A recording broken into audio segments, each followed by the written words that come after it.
എല്ലാ പ്രിയ സുഹൃത്തുക്കൾക്കും പുതിയ വീഡിയോയിലേക്ക് സ്വാഗതം. ഇന്ന് നമ്മൾ രേണുസുതിയുമായിട്ട് ബന്ധപ്പെട്ട വിഷയത്തെ കുറിച്ച് തന്നെയാണ് സംസാരിക്കാൻ പോകുന്നത്. ഡയറക്റ്റ് ആയിട്ട് രേണുസുതി അല്ല, പക്ഷെ രേണുസുതി ഇൻവോൾവ് ആയിട്ടുള്ള കുറച്ച് കാര്യങ്ങൾ. ഇപ്പോ പുതിയൊരു വോയിസ് പുറത്തു വന്നിട്ടുണ്ട്. ഈ വോയിസ് എന്ന് പറഞ്ഞാൽ രേണുവിന് സ്ഥലം കൊടുത്ത ബിഷപ്പ് ഉണ്ടല്ല, ഈ ബിഷപ്പ് കുറെ സ്ഥലം വിൽക്കാനായിട്ട് ശ്രമിക്കുന്നുണ്ട്. അതില് ഈ രേണുവിനെ ഒത്ത നടുക്കാണ് പുള്ളിക്കാരൻ താമസിപ്പിച്ചിരിക്കുന്നത്. ഈ ഒത്ത നടുക്കായതുകൊണ്ട് ഈ ചുറ്റുവട്ടത്തുള്ള ഒരു ആൾക്ക് പോലും ആ സ്ഥലം വേണ്ട. അതുകൊണ്ട് ഈ ബിഷപ്പിന് ആ സ്ഥലം ഒന്നും വിൽക്കാൻ പറ്റുന്നില്ല. അങ്ങനെ ഒരാള് ഈ സ്ഥലം കാണിക്കാനായിട്ട് ഒരാളെ കൊണ്ടുവരികയും അയാൾ പറഞ്ഞ റെസ്പോൺസുമാണ് ഇപ്പോ വോയിസ് പുറത്തു വന്നിരിക്കുന്നത്. ഇത് പൊതുവെ ഞാൻ ഇങ്ങനെ അറ്റവും വാലും മുറിയൊന്നും ഇല്ലാത്ത വോയിസിനെ ഒന്നും വിശ്വസിക്കുന്ന ഒരാളല്ല ഞാൻ. പക്ഷെ ഇത് വളരെ ക്രെഡിബിൾ ആയിട്ടൊരു വോയിസ് ആണ്. ഇതെനിക്ക് ദയവാണ് ഷെയർ ചെയ്തത്. പുള്ളിക്കാരനോട് ഡയറക്റ്റ് സംസാരിച്ച സാധനമാണ്. ഓക്കെ, നമുക്കപ്പോ ആ വോയിസ് ആദ്യം കേട്ടു തുടങ്ങാം. അല്ല, ഞാൻ എന്റെ വിഷമം കൊണ്ട് പറഞ്ഞു കേട്ടോ, വേറൊന്നും തോന്നല്ലേ. അതായത് ആ ഒരു മനുഷ്യൻ അങ്ങനെ ഒരു സ്ഥലം കൊടുത്തതാണ് തെറ്റായിപ്പോയത്. ഏറ്റവും കറക്റ്റ് കറക്റ്റ് കറക്റ്റ് കറക്റ്റ്. അതായത് വേലിയിലിരുന്ന പാമ്പിനെടുത്ത് തോളത്തെങ്ങും അല്ല അച്ഛൻ വെച്ചത്. ഇത് ഒരു കാര്യമില്ലാതെ ഒരു കുടുംബത്തിലെ ഒരു പാവ സ്ത്രീയുടെ രണ്ട് പിള്ളേരുടെ വിഷമം കണ്ടിട്ട് നിർധനരായ കുടുംബം എങ്ങനെയെങ്കിലും ഇവര് ജീവിതത്തിൽ മുന്നോട്ട് കയറി വന്നോട്ടെ, ഇറക്കി വിടാൻ പറ്റാത്തൊരു വീട്ടിൽ ഇവർ കിടന്നോട്ടെ എന്ന് ചിന്തിച്ച് സഹായിച്ച ഒരു പരിപാടി മാത്രമേ ചെയ്തിട്ടുള്ളൂ. അതായത് പാല് കൊടുത്ത കൈക്ക് തന്നെ തിരിഞ്ഞു കുത്തുന്ന സാധനമാണ് രേണു ചെയ്തിട്ടുള്ളത്. ഇതൊന്നും നമ്മളിനി പ്രത്യേകിച്ച് എടുത്ത് പറയണ്ടല്ലോ. പക്ഷെ ഇങ്ങനൊരു സഹായം ചെയ്തത് കൊണ്ട് തന്നെ പുള്ളിക്കാരൻ ഈ ബിഷപ്പ് നേരിടുന്ന വിഷമഘട്ടങ്ങൾ എന്തൊക്കെയാണെന്ന് നിങ്ങൾ മനസ്സിലാക്കണം. അദ്ദേഹത്തിന് മനസമാധാനത്തോടെ അവിടെ നിൽക്കാൻ പറ്റത്തില്ല. സോഷ്യൽ മീഡിയയിൽ പുള്ളിക്കാരനെ വലിച്ചു കയറിക്കൊണ്ടിരിക്കുകയാണ്. ഒരു ആവശ്യമില്ലാത്ത കേൾക്കാത്തത് അതും ഇതുമായിട്ടുള്ള അലിഗേഷൻ മൊത്തം പുള്ളിയുടെ മേലിൽ വലിച്ചിട്ടുകൊണ്ടിരിക്കുകയാണ്. ഈ ബിഷപ്പിന്റെ കയ്യില് സാമ്പത്തികമായിട്ട് അതിനായിരിക്കണമല്ലോ ഈ സ്ഥലമൊക്കെ വിൽക്കുന്നത്, സാമ്പത്തികത്തിന് വേണ്ടിയിട്ടായിരിക്കുമല്ലോ. ഇതൊരു സാധനം പോലും വിറ്റു പോകുന്നില്ല. ഇതിനകത്ത് ബേസിക് സംഭവം എന്ന് വെച്ച് കഴിഞ്ഞാൽ കുറെ പ്ലോട്ട്, ഇവിടെയാണ് ബിഷപ്പിന്റെ വീട്. ഇതിന്റെ ഒത്ത നടുക്കാണ് രേണുവിന് കൊടുത്തിരിക്കുന്നത്. മറ്റേ തിളക്കം പടത്തി പറത്തില്ല, ഇവിടെ നടുക്കൊരു കുളം, അതുപോലെ തന്നെ ആ നടുക്കൊരു കുളമായി നടുക്കാണ് രേണു താമസിക്കുന്നത്. പക്ഷെ ഈ ചുറ്റുപാടുള്ള എല്ലാ സ്ഥലങ്ങളും രേണു സ്വന്തം, നമ്മളെ കുടുംബ സ്വത്ത് പോലെയാണ് രേണു കാണുന്നത്. കാരണം ഈ ആക്ട് ചെയ്യുന്ന അല്ലെങ്കിൽ രേണുവിന്റെ ആൽബത്തിന്റെ ആളുകൾ, രേണുവിന്റെ മറ്റേ ഫ്ലാറ്റിൽ താമസിക്കുന്ന അവന്മാരൊക്കെ വരുമ്പോഴത്തേനും ആ സ്ഥലം മൊത്തം അല്ലെങ്കിൽ യൂസ് ചെയ്യുക. കോമ്പൗണ്ടിന് പുറത്ത് വണ്ടി, അവിടെ വണ്ടി, വെളിയിൽ ഇറങ്ങി കെട്ടിപ്പിടിക്കുന്നു, വെളിയിൽ ഇറങ്ങി അലിച്ചു പോകുന്നു. എങ്ങനെയൊക്കെ ഒരാളെ ഉപദ്രവിക്കാവോ അങ്ങനെ എല്ലാം ഉപദ്രവിക്കുന്നുണ്ട് രേണു. ഇപ്പൊ രേണുവിന്റെ സ്ഥലം എന്ന് പറഞ്ഞാൽ ഈ കണ്ണായ സ്ഥലം മൊത്തം നമ്മുടെ, ഈ ഒരു വീട് നമ്മൾ വെച്ചത്, പക്ഷെ സ്ഥലം മൊത്തം നമ്മുടെ. ആ ബിഷപ്പിനെ നമ്മളവിടെ താമസിക്കാൻ അനുവദിച്ചേക്കും. ഈ ഒരു സെറ്റപ്പിലാണ് രേണു ആ വീട്ടിൽ താമസിച്ചുകൊണ്ടിരിക്കുന്നത്. വോയിസ് ബാക്കിയേക്കാം. ഏറ്റവും തെറ്റായി പോയത്, അതായത് ആ സ്ഥലം ഒരിക്കലും കൊടുക്കലായിരുന്നു. പക്ഷെ അന്നത്തെ ആ സമയത്തൊന്നും അതിനകത്ത് നമ്മളും ചിന്തിക്കണം. പുള്ളി ഇങ്ങനെ അപകടത്തിൽ മരിച്ചു, പിന്നെ ഇവരിങ്ങനെ കോളനി താമസിക്കുന്നു, അവിടെ നിന്ന് വാടക വീട്ടിലാണ് താമസിക്കുന്നു എന്നൊക്കെ പറഞ്ഞ് ഇതിനകത്ത് ഞാൻ കണ്ട ഫേസ്ബുക്ക് ആയിട്ടുള്ള കേസൊക്കെ ഞാൻ കണ്ടിട്ട്. ഇതിപ്പോ അച്ഛൻ അറിയത്തില്ലല്ലോ ഭാവിയിൽ ഇവര് ഇമാതിരി വള്ളിക്കെട്ട് എന്റെ തലക്കോട്ട് വന്നിരിക്കും. അതായത് കറക്റ്റ് എന്താ സംഭവം പറയാമോ?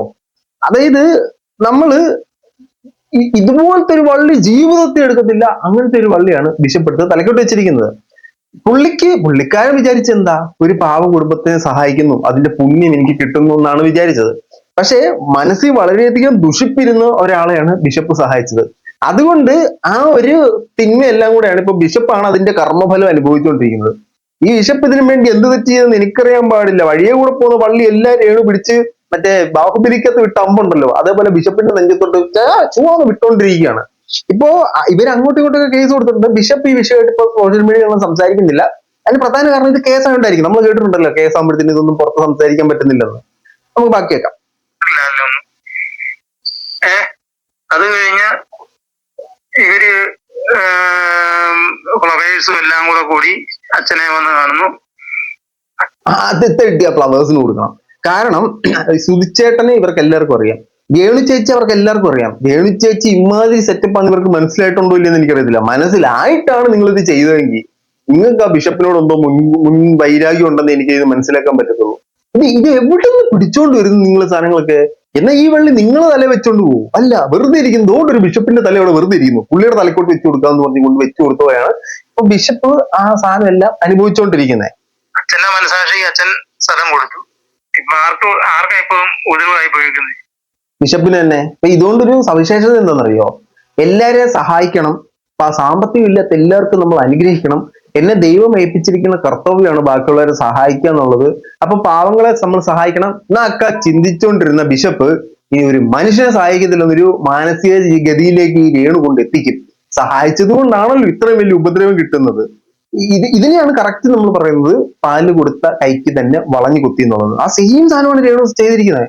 നിങ്ങൾ നോക്കൂ, രേണുവിനെ ആരൊക്കെ സഹായിച്ചിട്ടുണ്ടോ, രേണുവിനെ ആരൊക്കെ സപ്പോർട്ട് ചെയ്തിട്ടുണ്ടോ, എല്ലാത്തിനെതിരെ രേണു നിൽക്കും. ഇവരെല്ലാരും തിരിച്ചു പറയുന്ന രീതിയിലേക്ക് രേണു എത്തിക്കും. അതൊരു പ്രത്യേകതരം സ്കില്ലാണ്, പ്രത്യേകതരം ടാലന്റ് ആണ്.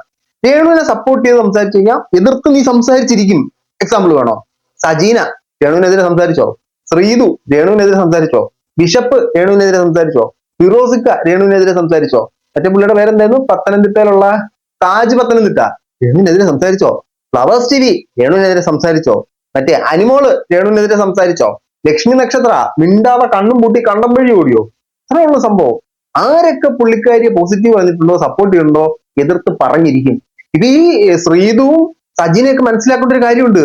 നമ്മൾ അന്നേ പറഞ്ഞില്ലയോ ഈ കൊച്ചിങ്ങനാന്ന്, നമ്മൾ അപ്പോഴേ പറഞ്ഞോ? നിങ്ങൾ കേട്ടോ? നിങ്ങൾ കേട്ടില്ല.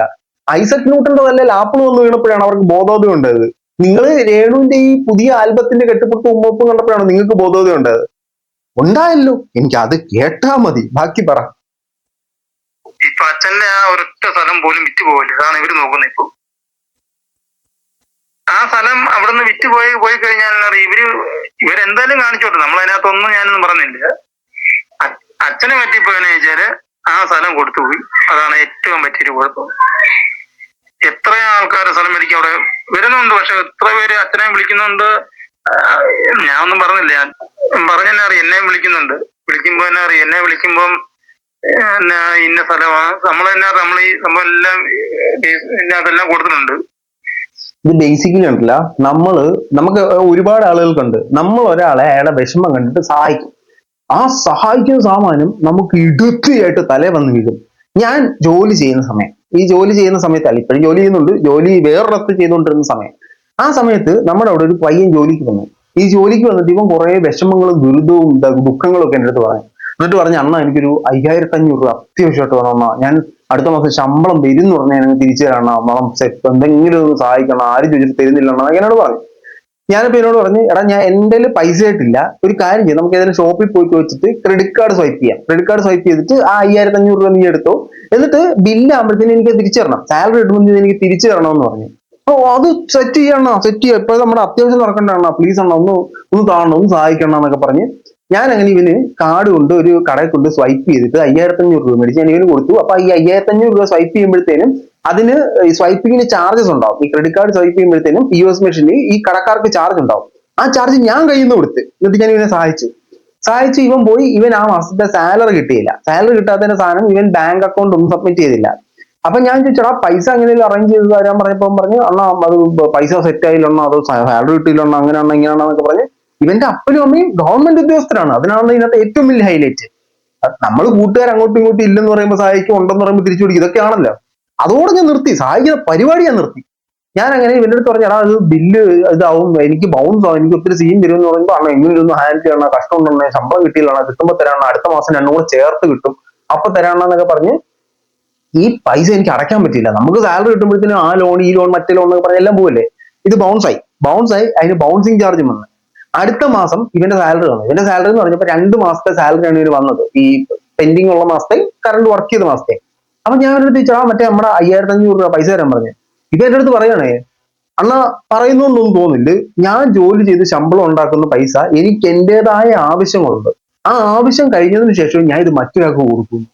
ഞാൻ ഒരു പറഞ്ഞു, എടാ നിന്റെ ആവശ്യത്തിന് നിനക്ക് ഞാൻ സഹായിച്ച സാധനം, എന്ത് പറഞ്ഞാലും എനിക്ക് ഒരുപാട് ആവശ്യങ്ങളുണ്ട്. കഴിഞ്ഞ മാസം ഞാൻ മൊത്തം കടത്തിലാന്ന്, എന്റെ ആവശ്യങ്ങളൊക്കെ കഴിഞ്ഞിട്ട് ബാലൻസ് വരുവാണെങ്കിൽ ഞാൻ തരാമെന്ന് പറഞ്ഞു. അത് ഭയങ്കര സീനായി. എന്നിട്ട് ഞാൻ വർക്ക് ചെയ്യുന്ന ബാങ്കിലായിരുന്നു, ബാങ്കിലുള്ളവന്മാരെല്ലാം ഇടപെട്ടിട്ട് ഇവൻ ഇൻസ്റ്റാൾമെന്റ് ആയിട്ടാണ് എനിക്ക് തിരിച്ചു തന്നത്. അത് കഴിഞ്ഞ് ഇടക്കിടക്ക് എന്നെ വിളിച്ചിട്ട് അന്ന് ഒരു 567 രൂപ തരുവണ്ണ, അന്ന് ഒരു 232 രൂപ തരുവണ്ണ എന്ന് പറഞ്ഞ് വിളിക്കും. ഞാൻ കൊടുക്കുമില്ല. ഇതാണ് സംഭവം. നമ്മൾ ഒരാളെ സഹായിച്ചു കഴിഞ്ഞാൽ ഉറപ്പായിട്ട് വള്ളിയാവും. ഇതേപോലെ ഒരുപാട് കേസസ് ഉണ്ട്. ഒരാളുടെ സഹായം പറ്റുമ്പോഴത്തേനും അയാളോട് നിങ്ങൾക്ക് ഒരു കടപ്പാടുണ്ടാവണം. കടപ്പാടുണ്ടാക്കാൻ താല്പര്യം ഇല്ലാത്തവന്മാരി കടപ്പാട് ഉണ്ടാക്കാൻ നടക്കില്ല. നിങ്ങൾ കടം മേടിക്കാൻ നിൽക്കില്ല, അല്ലെങ്കിൽ മറ്റൊരുത്തന്റെ സഹായം പറ്റാൻ നിൽക്കില്ലേ. സഹായം പറ്റുന്നത് പോലും എങ്ങനെയൊക്കെ ഉപദ്രവിക്കും, അങ്ങനെയൊക്കെ ഉപദ്രവിക്കാം. ഈ നാറിക്ക് പൈസ കൊടുത്തോണ്ട് അന്ന് എന്റെ സിബില് താഴാൻ തുടങ്ങിയതാ. ഇതുവരെ ഞാൻ അതിൽ നിന്ന് പുറത്ത് കയറിയിട്ടില്ല. മാതിരി നല്ല നല്ല നല്ല നല്ല പരിപാടികളൊക്കെ ഉണ്ട്. അപ്പൊ അത് രേണുവിന്റെ കൊച്ചച്ഛനായിട്ട് വരുമെന്ന് എനിക്ക് തോന്നുന്നത്. അയ്യോ, ഇവര് താമസിക്കുന്ന സ്ഥലമാണ് വേണ്ടെന്നാ പറയുന്നത്. വേറെ ഒന്നും അല്ല എന്നുവെച്ചാല് ഇതിപ്പോ അവിടെ ഒരുത്തും താമസിക്കാൻ വരും. അവന് ആ സ്ഥലം ഇവര് വിപ്പിക്കത്തില്ല. എന്നിട്ട് രേണു മറ്റേ പഞ്ചാബി ഹൗസിനകത്ത് പോലെ പൊട്ടനും പോയി മണ്ടനും പോയി സ്ഥലം മൊത്തം കിട്ടി ഹൈലസ് ആണെന്ന് പറഞ്ഞിട്ട് രേണുവും മറ്റേ തങ്കച്ചൻ ചേട്ടനും എല്ലാം കൂടെ തുള്ളിച്ചാടി നടക്കും. ഇപ്പോ ഫലത്തിൽ എന്താ, അവർക്ക് വീട് വെച്ച് കൊടുത്തേക്കുന്ന ആ ഒരു ഇത്ര സെന്റ് 7 സെന്റ് സ്ഥലം. പക്ഷെ കണ്ണായ സ്ഥലം മൊത്തം അവരുടെയാ. എവിടെ വേണേലും വണ്ടി ഇടാം, എവിടെ വേണേലും എന്തും ചെയ്യും, അറുമതിക്കാം, ആഘോഷിക്കാം, വരും സുഹൃത്തുക്കളെ, ഇത് മൊത്തം നമ്മുടെ സ്ഥലം. ആ ബിഷപ്പിനെ നമ്മളൊരു കൂര് കൊടുത്ത് താമസിപ്പിച്ചേക്കും. അങ്ങനെ മൊത്തം പുള്ളിക്കാരി ഇപ്പൊ മൊത്തത്തിൽ എടുത്തു. എന്തെങ്കിലും പറയാൻ പറ്റുമോ? ബിഷപ്പ് എന്നിട്ട് എന്തെങ്കിലും പറഞ്ഞു കഴിഞ്ഞാൽ അയാൾ ഞങ്ങളെ ഇറക്കി വിട്ടു, ഞങ്ങൾ താമസിക്കുന്നതിന് ഇഷ്ടമല്ല, അയാൾ അങ്ങനെയാണ് ഇങ്ങനെയാണെന്ന് പറയും. അതുകൊണ്ട് പിന്നെ ബിഷപ്പ് ഒന്നും മിണ്ടത്തില്ല. പുള്ളി ഒരു വൈദികനാണല്ലോ, ഈ പള്ളിയിലൊന്നും പോയി കയറാൻ പറ്റാത്തതുകൊണ്ട് പുള്ളിക്കാരെ മിണ്ടാതെ അങ്ങ് പോകും. ഇവരവിടെ കാണിക്കുന്ന കാട്ടായങ്ങള് നമ്മൾ കണ്ടു കഴിഞ്ഞാല് നമ്മൾ ഫേസ്ബുക്കിൽ തന്നെ കാണുന്നുണ്ടല്ലോ ഇവര് കാണിക്കുന്നതൊക്കെയാണുള്ളത്. ഒരു പെങ്കൊച്ചുള്ള വീട്ടിൽ ഇവര് ഇങ്ങനെ കാണിക്കാൻ കുഴപ്പമില്ല. ഇവരിപ്പോ എന്നാ ഇവർക്കൊരു ആൺകൊച്ചും. ആൺകൊച്ചുങ്ങളുടെ കാര്യമൊന്നും പറയല്ലേ എന്റെ പൊന്ന് ചേട്ടാ. ഇതിനകത്ത് ദേവി ഇന്നലെ ദേവി വീഡിയോ എനിക്ക് അയച്ചായിരുന്നു. അപ്പൊ ഇന്ന് രാവിലെ ഞാൻ ദേവ് ഇട്ട വീഡിയോ കണ്ടിട്ടുണ്ടായിരുന്നു. അതിനകത്ത് ദേവ് ഒരു കാര്യം പറയുന്നുണ്ടായിരുന്നു, ചങ്കുറപ്പുള്ള ആൾക്കാർ അവിടെ പോയി വീടെടുത്ത് താമസിക്കണം. അപ്പൊ ഇവളെന്തെങ്കിലും പറഞ്ഞാൽ തിരിച്ചു വരണമെന്ന്. ഇത് പൊന്നടവയൊന്നും നടക്കാൻ പോകുന്നില്ല. നിങ്ങൾ ആലോചിച്ച് നോക്കൂ, അവിടെ വളരെ ചങ്കൂറ്റമുള്ള ഒരാൾ വീട് മേടിക്കുന്നു, ഒരു 7-8 സെന്റ് പോട്ടെ, ഒരു 10 സെന്റ് അങ്ങ് മേടിക്കുന്നു. മേടിച്ചിട്ട് രേണു എന്തും പറയട്ടെ, നമുക്ക് പ്രശ്നമില്ല, നമ്മൾ താമസിക്കാൻ ചിന്തിക്കുന്നു. അപ്പോ ബാച്ചിലേഴ്സ് ആണ് അവിടെ താമസിക്കാം. ഒരു ആണും പെണ്ണും ഭാര്യ ഭർത്താവ് താമസിക്കാൻ പറ്റുമോ?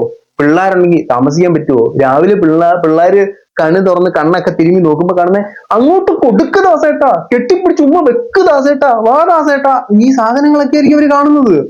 പിന്നെന്തുവാ മറ്റേ ലവൻ, ഇപ്പൊ ഏതോ ഒരുത്തനുണ്ടല്ലോ ലവന്റെ കൂടെ ഫ്ലാറ്റിൽ പോയി അതിൽ പോയി ഇതിൽ പോയി ഇതായിരിക്കും കാണുന്നത്. എന്തെങ്കിലും എതിരെ സംസാരിച്ചു കഴിഞ്ഞാൽ അടുത്ത ദിവസം ചാനൽ വരും, ആ വീട്ടുകാരുണ്ടല്ലോ, ആ 7 സെന്റ് മേടിച്ചവര് അവരെ ബിഷപ്പോടെ കൊണ്ട് താമസിപ്പിച്ചാണ് നമ്മൾ ഓടിക്കാനായിട്ട്. അവര് വെറും ചെറ്റകളാന്ന് പറയും, അവര് സോഷ്യൽ മീഡിയ വൈറലോ. എങ്ങനെ അവിടെ താമസിക്കാൻ പറ്റും? ഈ ശിഷ്ടകാലം ആ സ്ഥലം മൊത്തം രേണു കൈക്കലാക്കും എന്നാണ് എനിക്ക് തോന്നുന്നത്. ഇതിൽ ആ നാട്ടുകാര് ഈ കൊല്ലസുതിയെ ഓർത്തിട്ടായിരിക്കണം ഇതിനെതിരെ ഒന്നും സംസാരിക്കാത്തതെന്ന് തോന്നുന്നു. പക്ഷെ ആ നാട്ടുകാർ ഇതിനെതിരെ സംസാരിക്കണം എന്ന് പറഞ്ഞാൽ അവരെ ഇറക്കി വിടണമെന്നൊന്നുമല്ല ഞാൻ പറയുന്നത്. അവർ ഇത്തരത്തിലുള്ള പരിപാടികളെല്ലാം നിർത്താം. ഇപ്പൊ നമ്മൾ സോഷ്യൽ മീഡിയ എടുത്ത് നോക്കിക്കഴിഞ്ഞാൽ രേണുവിനെ നമ്മൾ കാണുന്ന വീഡിയോ മൊത്തം ലജ്ജിപ്പിക്കുന്ന വീഡിയോ ആണ്, ലജ്ജിപ്പിച്ച് തല താഴ്ത്തുന്ന വീഡിയോസ് ആണ്. ഒരു മറ്റേ ഇതുണ്ടല്ലോ ലക്ഷ്മി ദീപ്തയുടെ സീരീസിൽ പോലും ഇമാതിരി സാധനങ്ങൾ കാണത്തില്ല. അവർ ആ ആക്ഷൻ കട്ട് പറഞ്ഞു കഴിഞ്ഞാൽ തീർന്നു. ഇത് കട്ട് കഴിഞ്ഞ് കഴിഞ്ഞാൽ പിന്നെ അങ്ങ് ജീവിക്കുക. അഭിനയിക്കാൻ പറയുമ്പോഴത്തേനും പഴയ സന്തോഷ് പണ്ഡിറ്റ് അഭിനയവും, ജീവിക്കാൻ പറയുമ്പോഴത്തേനും നാച്ചുറൽ അഭിനയം, ലാലേട്ടന്റെ അഭിനയം, ഇതൊക്കെയാണ് രേണു കാഴ്ചവെച്ചുകൊണ്ടിരിക്കുന്നത്. ഞാൻ താമസിച്ച സ്ഥലത്ത്, ഞാൻ നേരത്തെ താമസിച്ച സ്ഥലവും വരുമെന്ന് ഞാൻ പറയുന്നില്ല, അവിടെ ഒരു കുടുംബം ഉണ്ടായിരുന്നു. ആ കുടുംബത്തിന് പൊതുവേ നാട്ടിൽ ഒരു ചീത്തപ്പേരുണ്ടായിരുന്നു, അവിടുത്തെ സ്ത്രീകളെ കുറിച്ചൊരു ചീത്തപ്പേരുണ്ടായിരുന്നു. ഇവര് കുറച്ച് അകലെ മാറി ഒരു വീട് സ്ഥലവും മേടിച്ച് അവിടെ താമസിക്കാൻ വന്ന്. അപ്പൊ അവിടെ പല പുരുഷന്മാർ ഇങ്ങനെ വന്നു പോകുന്ന ഒരു സാഹചര്യം ഉണ്ടായി. ഉണ്ടായപ്പോഴത്തേനും ആ നാട്ടുകാരെ, ചങ്കുറപ്പുള്ള ചോദ്യം ചെയ്യാൻ കഴിവുള്ള നാട്ടുകാര് ഈ വിഷയത്തിനെ തിരക്കി, ഇതെന്തരാണ് സംഭവം തിരക്കിപ്പോ ഇവരുടെ അവിടുത്തെ കഥകൾ അറിഞ്ഞു, നേരത്തെ താമസിച്ചുകൊണ്ടിരുന്നിടത്തെ കഥകൾ അറിഞ്ഞു. അവിടെ നിന്ന് ഇറക്കി വിടാൻ പറ്റത്തില്ല, അത് ജോലി ചെയ്യുന്നതുകൊണ്ട് കൊടുക്കുന്ന സാധനമാണ്. ഇവിടെ ഇവര് സ്വന്തമായിട്ട് വീട് മേടിച്ചപ്പോ ഇങ്ങനെ പല പുരുഷന്മാർ വരുന്നുണ്ട്. ആൾക്കാർ തിരക്കി ഇതാണ് കാര്യം എന്ന് മനസ്സിലായി. അങ്ങനെ നാട്ടുകാർ തടഞ്ഞു, നിങ്ങൾ താമസിക്കുവാണെങ്കിൽ നിങ്ങൾ താമസിച്ചു, നിങ്ങളുടെ ഭർത്താവ് താമസിച്ചു, ഇങ്ങനെ ആൾക്കാരെ കൊണ്ടുവന്ന് ഇവിടെ ഇമാതിരി പരിപാടി നടത്താൻ പറ്റത്തില്ലെന്ന് പറഞ്ഞു. പറഞ്ഞപ്പോ ഇവര് നന്നായില്ല. നമ്മൾ വിചാരിക്കും ഇവര് നന്നായിരുന്നു, ഇവര് നന്നായില്ല. ഇവര് ആ വീട് വിട്ടിട്ട് ഇറങ്ങാണ്ട് പോയി താമസിച്ചു. ഇതാണ് സംഭവം. അപ്പൊ ഇതിന്റെ കഥയുടെ സാരാംശം എന്ന് പറഞ്ഞാൽ ഇത്തരക്കാർ നന്നാവാൻ പോണില്ല. അവർക്ക് നന്നാവണം എന്നുള്ള ചിന്ത ഉണ്ടെങ്കിൽ അവരെ കൊണ്ട് നടക്കില്ല. നമ്മൾ എന്തൊരു ഗുണം തേച്ചാലോ മാച്ചാലോ പോത്തില്ലെന്ന് പറയത്തില്ല, അതുപോലെ തന്നെ ഇത്തരക്കാർ നന്നാവില്ല. ഏതായാലും എന്റെ ഒരു അഭിപ്രായത്തിൽ ബിഷപ്പ് വേറെ എവിടെയെങ്കിലും പോയി താമസിക്കുന്നില്ല, എന്റെ വേറൊന്നും നടക്കുമെന്ന് എനിക്ക് തോന്നുന്നില്ല. ഏതായാലും നിങ്ങളുടെ അഭിപ്രായം തീർച്ചയായിട്ടും കമന്റ് ബോക്സിൽ കമന്റുകളായി രേഖപ്പെടുത്തൂ. അപ്പോ ബിഷപ്പിന് എങ്ങനെയെങ്കിലും ഒരു നന്മ കിട്ടാനായിട്ട് ഞാൻ പ്രാർത്ഥിക്കാം. അതേ നമുക്ക് ചെയ്യാൻ പറ്റും. നീ ദൈവം ഇടപെട്ടെങ്കിൽ ഇതിനകത്ത് എന്തെങ്കിലുമൊക്കെ നടക്കത്തുള്ളൂ. നിങ്ങളുടെ അഭിപ്രായം കമന്റുകളായി രേഖപ്പെടുത്തൂ. സബ്സ്ക്രൈബ് ചെയ്തിട്ടില്ലാതെ സബ്സ്ക്രൈബ് ചെയ്യൂ, സബ്സ്ക്രൈബ് ചെയ്തിട്ടില്ലാത്തവർ സബ്സ്ക്രൈബ് ചെയ്യൂ. മറ്റൊരു കാണാം.